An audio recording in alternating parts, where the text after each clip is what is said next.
আমার এদের দরকারটা কি তাহলে? ভাই উনি হলো এই আসনের হলো এমপি ক্যান্ডিডেট, ঠিক আছে? কোন দলের স্যার?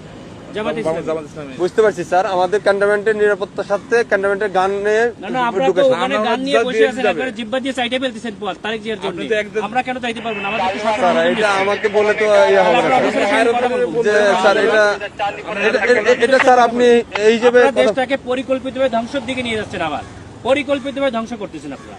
দিস ইজ টোটালি দেশটাকে টোটালি সেনাবাহিনী কিছু অফিসার স্যার আমি আপনাদের তো যাওয়ার নিষেধ করি না স্যার। বিতর্কিত হচ্ছে, বাংলাদেশের সেনাবাহিনীকে আপনারা বিতর্কিত করতেছেন সরাসরি ডিসক্রিমিনেশন করতেছেন আপনি, ঠিক আছে? একেবারে সরাসরি। আমি পরিবেশ সেনা প্রধানের সঙ্গে কথা বলবো। আপনি না কার স্যার সাথে কথা বলতেন? আপনি এখানে দায়িত্বে। বলতে পারেন স্যার, হ্যাঁ সমস্যা আপনি নেই। কথা বলে দেন, কিন্তু আমার গাড়ি আটকে রাখবেন কেন আপনি? আমি তো স্যার আপনাকে না আপনি তো আটকে রাখছেন। আমি তো স্যার আপনাকে যাইতে দিলাম স্যার, আমি তো আপনাকে ইয়ে করি। আমাকে একটু সহযোগিতা করবেন। আমার টোটাল সেনাবাহিনী এদেশের সম্পদ, এই সম্পদকে আপনারা বিতর্কিত করতেছেন আপনাদের ব্যক্তি স্বার্থে। স্যার একটু স্যার একটু স্যার ব্যক্তি স্বার্থে করতেছেন,